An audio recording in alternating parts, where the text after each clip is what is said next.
Okey, kami ada mengadakan pertemuan. Saya ada mengadakan pertemuan dengan YB Fahmi berkenaan dengan beberapa perkara. Antaranya pembincangan kami adalah mengenai Jecom. Okey, bukan saya ketua pengarah Jecom, bukan. Dah, buang spekulasi itu dan saya tak minat. Terus terang bagi kawan lain, saya tak minat. Bagi kawan lain. Dalam perbincangan saya dengan YB Fahmi, tanpa saya mendedahkan secara detailnya, memang sebelum kenyataan ini dibuat, saya jumpa beliau bila? Minggu lepas, 2 minggu lepas saya jumpa beliau. Minggu lepas ke 2 minggu lepas, saya tak ingat.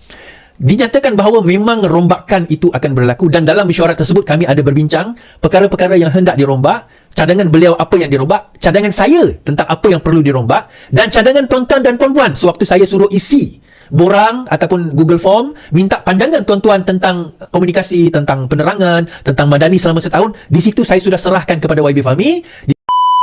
Assalamualaikum warahmatullahi wabarakatuh. Alhamdulillah geng, kita bersama lagi. Okey, aku sangat-sangat gembira bila aku dengar mengatakan Jecom akan dirombakkan kembali. Aku sangat-sangat gembira bila aku dengar Jecom ni dia akan, sekarang ni Jecom memang dia ada macam duduk di bawah Fahmi Fadil, di bawah Kementerian Komunikasi. So aku sangat-sangat lega. Okey, kita pun bila macam kita dengar itu pun okey. Dan sekarang ni Jecom akan dirombak kembali pun aku sangat-sangat happy. Dan apabila ada beberapa orang pimpinan UMNO pun dia dah keluarkan kenyataan wajib dirombak, perlu buat gantian. Dan walaupun aku ada dengar juga yang duduk macam di dalam Jecom tu pun kontrak depa tak habis lagi tau. Yang sewaktu lantikan Perikatan Nasional dulu. Kalau tak silap depa ikut tahun-tahun tau. Depa ikut, tak tahulah, aku tak pastilah setahun sekali ke, 2 tahun sekali ke untuk sambung kontrak ataupun 5 tahun sekali ke untuk sambung kontrak. So sekarang ni majoriti mengatakan yang duduk di dalam Jecom tu di bawah lantikan Perikatan Nasional. Itu yang kita takut. Jadi kalau macam kita perasan, kalau macam kita tengok sebelum Agus letak jawatan, Jecom macam tak ada function kan. Macam tak ada function apa pun. Kan? Dia buat kerja penerangan macam tak ada apa-apa pun. Kan? Lebih baik kita, contoh macam kami, geng-geng cyber trooper yang kerajaan daripada segi TikTok ke, daripada segi YouTube ke, kami rasakan buat kerja lebih lagi daripada hampa. Sedangkan hampa ada peruntukan tahunan untuk hampa dan juga ada kerja-kerja penerangan yang sepatutnya hampa sampaikan kepada rakyat. Sebab hampa pun of course hampa ada peruntukan untuk media-media sosial, hampa ada peruntukan untuk bayar iklan ke apa ke, untuk menyampaikan, untuk memberi penerangan kepada rakyat.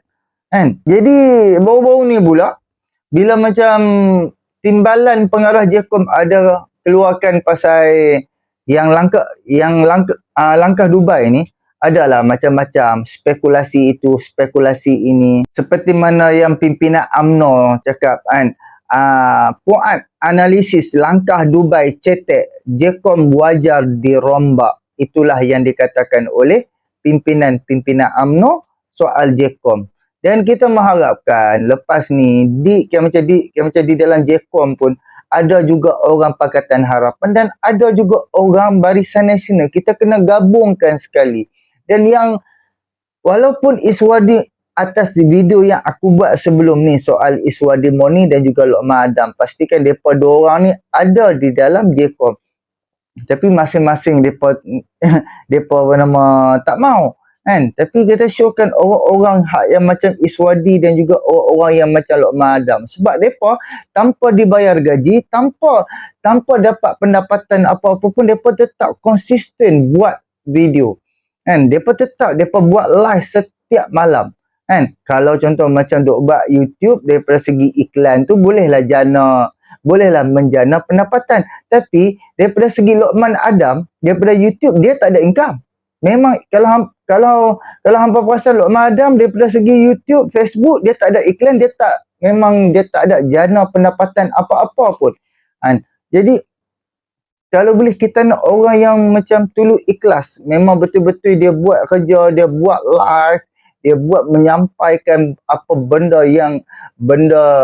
perkara-perkara yang kerajaan buat. Penyampaian tu penting supaya rakyat tu faham. So aku nak buat dengan hampa sama-sama, jom kita dengar apa hujahan daripada Iswadi Moni dia menyampaikan apa yang pimpinan UMNO cakap dan dia akan sampaikan apa yang diperkatakan oleh Fahmi Fadil. Jom sama-sama kita dengar apa yang diperkatakan oleh Iswardi Moni. Alright, cerita pasal Jecom. Timbul lah beberapa hari bila timbalan ketua pengarah Jecom komen pasal langkah Dubai. Ada daripada pembangkang daripada PN tak puas hati. Macam siapa Arau, Syahidan Kasim tak puas hati, tak patutlah dia nak komen Jecom nak komen isu yang tak betul dan sebagainya. Hari ini juga Puan Zakarshi menyatakan yang sama. Puan analisa langkah Dubai cetek Jecom wajar dirombak. Ahli Majlis Tinggi UMNO Muhammad Azhar Syarashi menggesa Jecom dirombak secara menyeluruh selepas isu langkah Dubai menyebabkan kerajaan terpaksa mengambil sikap defensif. Muhammad Puan turut mempersoalkan motif timbalan ketua pengarah Jecom Ismail Yusof menimbulkan isu berkenaan disifatnya sebagai analisis cetek. Apa keperluan timbalan KP Jecom memainkan isu langkah Dubai? Kata Premier Sarawak, cerita langkah Dubai adalah cerita paloi atau bodoh. Analisis Ismail Yusof itu kerajaan pula jadi defensif kerana berapa nama dalam kerajaan disebut. Lebih sesuai Jecom fokus naratif kerajaan tepuk atap musibah dan tidak akan tercapai. Ahli MKT UMNO Ahmad Bazalan kata Fata Morgana atau hayalan. Muhammad Fuad menambah, imej Jecom semakin merudum setelah timbul kontroversi membabitkan rakaman perbualan bekas ketua pengarahnya Agus dan juga kaki tangan agensi itu Abdul Wahab beberapa bulan yang lalu. Justru itu katanya Jecom perlu dijenamakan semula secara menyeluruh bagi menambah keyakinan orang. Maka wajar Jecom dirombak secara menyeluruh atau rebranding total disebut oleh beliau. Dan untuk makluman tuan-tuan dan puan, Prof Agus juga dikatakan bakal disaman. Begitu juga Mr H, Mr H bakal disaman berkenaan dengan isu tersebut. So kita tunggu beberapa hari. So apa kenyataan? Sebab ni saya nak cerita dahulu. Ramai yang tak tahu sebelum ni Jecom di bawah siapa? Jecom adalah di bawah sebelum ini di bawah PMO, Prime Minister Office, Jabatan Perdana Menteri. So basically Jecom masa tu KP Prof Agus menjawab direct kepada Perdana Menteri. Now setelah rombakan kabinet berlaku pada tempoh hari, maka Jecom telah diserahkan di bawah Kementerian Komunikasi, iaitu YB Fahmi Fazil. So disebabkan dia letakkan di bawah Kementerian Komunikasi, maka sekarang ia menjadi tanggungjawab Kementerian Komunikasi. Cuma isu yang dibangkitkan, siapakah ketua pengarah Jecom yang baru? Siapa ketua pengarah Jecom yang baru? Yang itu saya tolak tepi. Saya tak nak jawab sampai menteri sendiri jawab. Nantilah bila dia dah jelaskan, nanti tutup pulang pada beliau. Tetapi bila menyentuh apa yang Fuad Zakarshi sebut, di sini apa yang Fahmi sebut. Kerajaan memang berhasrat rombak Jecom, kata Fahmi. Kerajaan memang bercadang untuk merombak semula fungsi Jecom dan idea berkenaan sudah difikirkan sebelum ini. Menteri Komunikasi Fahmi Fazil bagaimanapun berkata masih terlalu awal untuk pihaknya mendedahkan lebih banyak butiran lanjut mengenai rancangan yang dibuat. Kata jurucakap kerajaan itu, kenyataan jurucakap kerajaan itu hadir beberapa jam setelah seorang pemimpin UMNO mencadangkan agar agensi berkenaan diletakkan di bawah penyeliaan PMO dirombak. Gesaan itu dibuat oleh Muhammad Fauzan Al-Khashi. Untuk makluman ini silap. Agensi yang dulu yang dulu diletak di bawah PMO dirombak. Sekarang ini diletak di bawah Kementerian Komunikasi. Kata Fahmi, beberapa penyelarasan akan dibuat apabila rombakan tersebut dilaksanakan nanti. Sebelum isu ini berbangkit pun memang saya ada hasrat meneliti semula fungsi Jecom, katanya. Kata Fahmi, memang kerajaan mendapati perlu ada penyesuaian ke atas beberapa fungsi dan tugas pelbagai agensi termasuk Jecom agar selaras dengan hasrat kerajaan madani. Pagi tadi Muhammad menggesa rombakan menyeluruh dibuat kepada Jecom. Baik. Since YB Fahmi dah sebut, maka saya boleh sebutlah. Kami ada mengadakan pertemuan. Saya ada mengadakan pertemuan dengan YB Fahmi berkenaan dengan beberapa perkara. Antaranya perbincangan kami adalah mengenai Jecom. Bukan saya ketua pengarah Jecom. Bukan. Dah buang spekulasi tu. Dan saya tak minat. Terus terang, bagi ke orang lain. Saya tak minat. Bagi ke orang lain. Poinnya, saya tak boleh kerja office, tuan-tuan. Saya tak selesa pakai baju kerja office. Saya tinggalkan dunia korporat dan dunia office dahulu sebab saya sukakan kebebasan saya. Minta maaf, saya artis. Artis. Dia macam ni, Dalam perbincangan saya dengan YB Fahmi, tanpa saya mendedahkan secara detailnya, memang sebelum kenyataan ini dibuat, saya jumpa beliau bila? Minggu lepas. 2 minggu lepas saya jumpa beliau. Minggu lepas ke 2 minggu lepas, saya tak ingat. Dinyatakan bahawa memang rombakan itu akan berlaku, dan dalam mesyuarat tersebut kami ada berbincang perkara-perkara yang hendak dirombak, cadangan beliau apa yang dirombak, cadangan saya tentang apa yang perlu dirombak, dan cadangan tuan-tuan dan puan-puan sewaktu saya suruh isi borang ataupun Google Form minta pandangan tuan-tuan tentang komunikasi, tentang penerangan, tentang madani selama setahun. Di situ saya sudah serahkan kepada YB Fahmi, di situ saya dah buat rumusan, saya bentangkan, saya tunjukkan di sini hala tuju yang betul. Dan bila YB Fahmi menyebut kepada saya apa yang akan berlaku kepada JECOM selepas ini, saya boleh katakan saya puas hati dengan penerangan tersebut. Dia memang totally revamp, totally different daripada apa JECOM yang kita kenal sebelum ini. Apa detail dia? Yang tu saya tak boleh nak cerita lah. Yang tu YB Fahmi lah kena cakap. Saya bukan juru cakap sebab saya bukan kerja di bawah Kementerian Komunikasi. Saya adalah Setiausaha Koordinasi Penerangan Pusat Parti Keadilan. Bukan bergaji, tak bergaji, tak ada gaji langsung. Zero gaji. Cuma saya di bawah Parti Keadilan, bukan di bawah Kementerian Komunikasi. So, beliau bercakap atas kapasiti seorang menteri Kementerian Komunikasi. Jadi, kapasiti tersebut, dia hanya boleh cerita pada saya, dan dia kata tak boleh dia didedahkan sehinggalah beliau sendiri yang akan cakap. Jadi, memegang amanah, saya kata saya tak boleh dedahkan. Tetapi, apa yang saya boleh kata, setelah penerangan tersebut, saya nampak, pertama, apa yang YB Fahmi akan dan cuba nak lakukan. Kedua, bentuk dan juga jiwa serta direction JECOM yang bakal berlaku bagi saya sangat jelas. Terima kasih Diana Anwar. Bagi saya sangat jelas apa yang JECOM cuba lakukan di bawah YB Fahmi yang akan beliau arahkan, directkan, lakukan, bagi saya sangat jelas. Cuma persoalan, adakah JECOM itu akan mengekalkan orang lama baru, itu persoalan lain. Dan itu cerita lain. Adakah KP JECOM itu telah pun dilantik? KP JECOM bagi saya boleh cerita, telah pun dinamakan, tetapi dilantik atau tidak secara official, masih lagi dalam, bukan bidang kuasa saya untuk menyatakan. Itu YB Menteri nanti nak kena announce.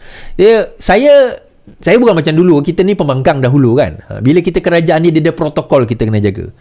So, saya tak boleh mendahului ketua saya, YB Fahmi, di dalam Ketua Penerangan. Dan selaku itu dia punya portfolio dia, Menteri Komunikasi.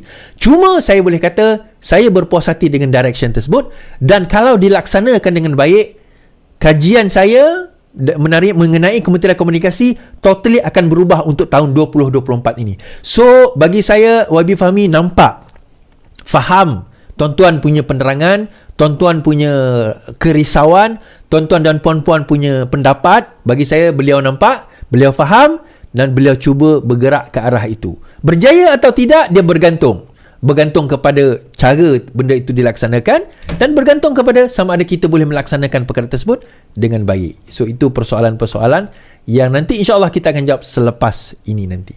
Okay? Alright. So Okey geng, Alhamdulillah kita dah bersama dengan Iswadi.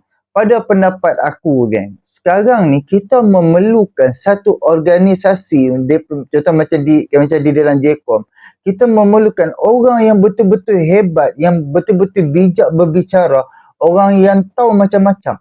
Sebab sekarang ni untuk pengetahuan hampa, cuba hampa tengok kan, bukannya berlaku di dalam negara kita saja, berlaku di beberapa buah negara. Sesuatu isu yang berlaku kan, dia naik viral, dia betul-betul memburukkan kerajaan. Dia betul-betul memburukkan. Tambah sekarang ada pelbagai media-media sosial daripada segi TikTok lah sekarang ni. Majoriti orang muda sekarang ni pula dia main TikTok. Dan apa-apa video-video yang terbaru kalau viral je, viral di dalam TikTok dulu. Kita memerlukan seorang ketua pengarah JECOM yang betul-betul boleh buat kerja, yang berani berbicara, yang rajin berbicara. Bukannya duduk diam, seminggu sekali barulah keluarkan video. Kalau boleh, ketua pengarah JECOM ni, dia nak kena, macam dia nak kena di luar jawatan dia. Dia duduk di dalam jawatan dia pun, dia boleh mengeluarkan video, dan dia duduk di luar jawatan dia.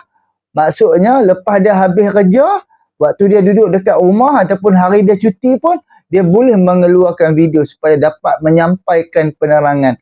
dia boleh sampaikan penerangan dia di luar waktu bekerja dan di dalam waktu bekerja. Itu yang kita nak. Barulah rakyat mudah faham. Maksud aku, benda yang sampai keluar negara-negara lain. Contoh macam naratif. Faham tak? Maksud naratif, hampa tengok beberapa buah negara. Bila dekat-dekat dengan pilihan raya kan, pelbagai naratif, pelbagai fitnah yang dikeluarkan, pelbagai pembohongan, penipuan yang dikeluarkan. Last di dalam negara tu tak ada parti yang boleh menang. Berbeza dengan 10 tahun, 20 tahun, 30 tahun yang lalu. Kan? Ada aja parti yang satu-satu parti tu dia tetap dia boleh menang. Tapi dengan dunia media sosial sekarang, kita silap sikit dia viral. Kan? Kita ataupun pimpinan parti tu silap sikit je viral, dia kalah teruk. Bukan setakat dia saja, parti-parti dia sekali kalah. Itulah yang bahayanya macam zaman sekarang ni, sehingga kan apa, tak ada parti politik yang boleh menang. Cuba hampa tengok macam negara kita yang berlaku, parlimen tergantung. Dekat Turki kena buat 2 kali pilihan raya. Dekat Thailand berapa bulan selepas pilihan raya barulah boleh lantik Perdana Menteri. Hebat tak hebat zaman sekarang ni. Sebab tu ada beberapa buah negara mereka haramkan TikTok. Sebab apa? Naratif yang macam ni, penipuan, fitnah yang dibawa, fitnah yang dikeluarkan. Kan? Ada setengah benda tu tak berlaku pun tapi sengaja keluarkan. Jadi kalau benar-benar fitnah yang macam ni, yang perlu salah satunya orang macam kami perlu lawan mereka ni, dan orang-orang daripada agensi kerajaan yang perlu mengeluarkan kenyataan lagi. Dan bukannya semata-mata seminggu satu video, no. Tiap-tiap hari perlu keluarkan kenyataan, perlu keluarkan video daripada JECOM. Sebab JECOM ni dia ada peruntukan tahunan. So kena buat kerja sepenuh-penuhnya, kena buat kerja sebetul-betulnya. Jangan duk buat hala bele, duk buat acah-acah kurang-kurang, rasa nak buat, rasa tak mau buat dah. Macam tu tak boleh. Kita perlu konsisten. Untuk apa? Untuk kita nak menyampaikan kepada rakyat benda yang benar, bukan benda yang tipu. Kita nak benda yang kita dapat melawan para penipu, para pemfitnah, para hak yang duk wujudkan persepsi, hak yang tak tahu apakah tujuan dia. Kita perlu lawan puak-puak ni. Jadi kita harapkan JECOM akan menjadi yang lebih baik dan juga insya-Allah akan menjadi yang terbaik. InsyaAllah, terima kasih banyak. Kita jumpa untuk video yang akan datang. Boleh tolong subscribe, like, komen dan share. Jumpa untuk video yang akan datang. Assalamualaikum.